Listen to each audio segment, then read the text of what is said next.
حضرت فاطمہ کے گھر میں فاقہ حد سے بڑھ گیا تو حضرت علی نے فرمایا کہ جاؤ اللہ کے نبی سے کچھ تو مانگ کے آؤ، کچھ تو پیٹ میں جائے۔ زندگی میں کبھی ایسا موقع نہیں آیا، یہ ایک دفعہ اتنا فاقہ آیا کہ حضرت علی جیسی ہستی نے بھی کہا جاؤ۔ تو آپ تشریف لائیں اور دروازے پہ دستک دی تو اتنا پیار تھا۔ جب حضرت فاطمہ گھر میں داخل ہوتی، اللہ نے ہمیں اولاد کے ساتھ کیا سلوک کرنا ہے، اللہ نے ہمیں اپنے نبی سے یہ بھی سکھایا۔ حضرت فاطمہ جب بھی گھر میں آتی، اور ساتھ ہی تو گھر تھا، دیوار سے دیوار ملی تھی، روز کا آنا جانا تھا، تو میرے نبی بیٹھے نہیں رہتے تھے، آؤ فاطمہ کیا حال ہے، کھڑے ہو جاتے اور تیزی سے آگے بڑھتے، دروازے پر ہی حضرت فاطمہ کا ہاتھ پکڑ لیتے، ہاتھ کا بوسہ لیتے، بوسہ لے کر ہاتھ پکڑے پکڑے بیٹی کو چارپائی پہ پہلے بٹھاتے، اس کے بعد خود بیٹھتے تھے۔ اکرموا اولادکم، میرے نبی نے کہا اولاد کو عزت دو، پھر وہ تمہیں عزت دیں گے۔ ہمارے ماحول میں اکثر ماں باپ نے اولاد پہ ڈنڈا ہی اٹھایا ہوتا ہے، پھر ان میں بغاوت پیدا ہو جاتی، پھر کہتے ہیں اولاد نافرمان۔ آپ نے دستک دی تو کہنے لگے یہ تو فاطمہ کی دستک ہے، خیر تو ہے، پہلے تو کبھی اس وقت میں آئی نہیں۔ تو آپ نے ام ایمن سے کہا دروازہ کھولو۔ ام ایمن نے دروازہ کھولا تو آپ نے استقبال کیا، بٹھایا، پوچھا بیٹی کیا ہوا، اس وقت میں کیسے آئیں؟ کہ یا رسول اللہ بہت فقر ہے، بہت بھوک ہے، آپ کے پاس سنا کچھ مال آیا ہے، کچھ ہمیں بھی دے دیا جائے۔ اتنی صابر بیٹی زندگی میں ایک دفعہ بھوک کی شکایت لے کر آئیں، اور آگے باپ نے پھر پیپر لے لیا، پھر امتحان میں ڈال دیا۔ آپ نے کہا بیٹی میرے پاس 5 بکریاں کھڑی ہیں، دے دوں یا 5 دعائیں سکھا دوں؟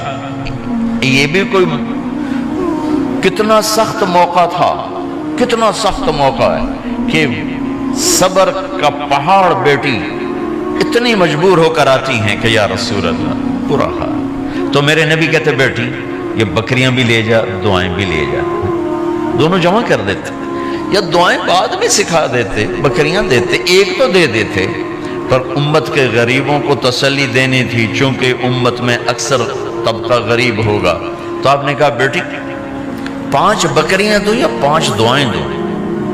تو وہ سمجھ گئیں اپنے باپ کے مزاج کو کہ ابا جان امتحان لے رہے ہیں۔ تو کہا ابا جان بکریاں چھوڑ دیں، مجھے دعائیں سکھا دیں،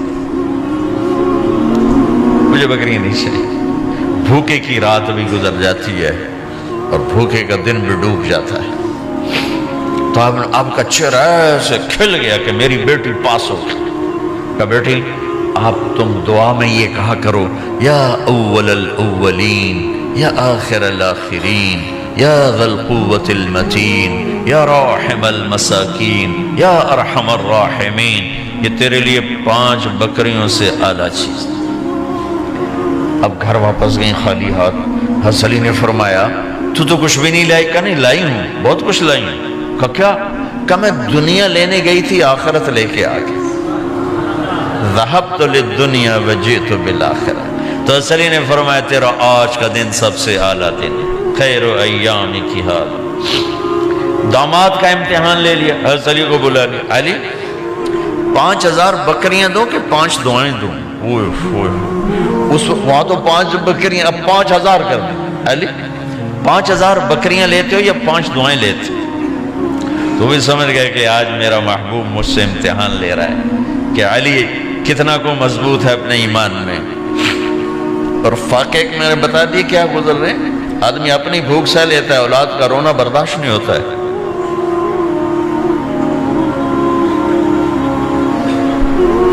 علی 5 دعائیں دوں کہ 5000 بکریاں؟ حضرت علی نے عرض کی یا رسول اللہ دعائیں سکھا دیں، بکریاں نہیں چاہیے۔ میرا نبی کا چہرہ کھل گیا کہ میرا داماد بھی پاس ہو گیا۔ علی تو یہ دعا مانگا کر روزانہ، اللہم اغفر لی ذنبی ووسع لی خلقی وبارک لی فی رزقی وقنعنی بما رزقتنی ولا تذهب قلبی الی شیء صرفتہ عنی۔ یہ 5 دعائیں تو مانگا کر، 5000 بکریوں سے زیادہ ہے۔ اللہم اغفر لی ذنبی، اللہ میرا گناہ معاف کر، وسع لی خلقی، میرے اخلاق عالی شان کر، بارک لی فی رزقی، میرے رزق میں برکت دے، قننی بما رزقتنی، مجھے لالچ سے نکال دے، مجھے لالچی نہ بنا، مجھے حریص نہ بنا، ولا تذهب قلبی الی شیء صرفتہ عنی، جو تو نے مجھے دیا نہیں اس کی میرے اندر سے طلب بھی ختم کر دے، مجھے اس کا طلبگار بھی نہ بنا، کہ یہ 5000 بکریوں سے زیادہ ہے۔ بس فاطمہ رضی اللہ تعالیٰ عنہ سے ملنے گئے، کہا بیٹی میں اندر آ جاؤں، میرے ساتھ عمران بھی ہیں، ایک صحابی تھے عرب سردار، میرے ساتھ عمران بھی ہیں۔ کہا ابا جان میرے گھر میں اتنی چادر نہیں کہ اپنے آپ کو چھپا سکوں، پردہ کرنے کے لیے میرے پاس چادر کوئی نہیں، تو آپ نے اپنی چادر اندر دے دی، کہا اس سے پردہ کر لیں، تو لپیٹ لی۔ اب اندر آئے تو آپ نے پوچھا میں نے سنا تھا تو بیمار ہے، میں تیرا حال پوچھنے آیا ہوں، تو باپ کو دیکھ کے آنسو نکل آئے کہ یا رسول اللہ بیماری بھی ہے اور بھوک بھی ہے، دونوں ہی ہیں، صرف بیماری نہیں بھوک بھی ہے، بڑے بڑے مصیبتوں سے لڑ جانے والے ماتھے پہ کبھی بل نہ آیا، بیٹی کے آنسوں نے پگھلا بھی دیا اور رلا بھی دیا، آپ بھی رو پڑے، آپ بھی رو پڑے۔ پھر کہا میری بیٹی نہ رو، والذی بعث اباک بالحق ما ذقت من 3 ایام طواقا، آج تیسرا دن ہے میں نے ایک لقمہ نہیں کھایا، میں تیرے ساتھ۔ اور میری بیٹی میں تمہیں بتاؤں، میرے رب نے مجھے کہا تھا میرے حبیب اگر آپ چاہیں تو احد پہاڑ سونا بنا دو، 10 میل لمبا چوڑا ہے احد پہاڑ، 10 میل، میں احد پہاڑ سونا بنا دوں آپ کی خدمت میں پیش کروں؟ تو میں نے کہا نہیں یا اللہ مجھے نہیں چاہیے، میں ایک دن بھوکا رہوں گا، ایک دن کھانا کھاؤں گا۔ پھر فرمایا بیٹی کیا تجھے یہ عزت کافی نہیں ہے کہ اللہ نے تجھے جنت کی عورتوں کا سردار بنا دیا؟ یہ سرداری سونے چاندی میں تل کے نہیں ملی ہی، ہوئے ہوئے ہوئے، میں قربان جاؤں۔ بھائیو اب سب ماشاءاللہ نوجوان نظر آ رہے ہو، تھوڑا وقت نکال کے اگر آپ پڑھے ہوئے ہو اپنے نبی کی زندگی پڑھا کرو، اپنے نبی کی زندگی پڑھا کرو، بڑا ایمان بھی بنے گا، حوصلہ بھی ملے۔ اب حسن حسین کو کہتے تھے میری آنکھوں کی ٹھنڈک، میرے جگر کے ٹکڑے، میرے سینے کی ٹھنڈک، میرے لاڈلے، جنت کے چاند، جنت کے سردار، میرے 2 پھول، یہ سارے الفاظ حسن حسین کے لیے ہیں، اور ان کے بھوک کی وجہ سے رونے کی آواز سنتے تھے اور تڑپتے تھے، لیکن روٹی نہیں مانگی ان کے لیے، روٹی نہیں مانگی، کہ اپنی امت کے غریبوں کو تسلی دینی تھی کہ اگر میں فقیر بن کے جا رہا ہوں تو تمہارے اوپر بھی امتحان ہے، چند دن برداشت کرو۔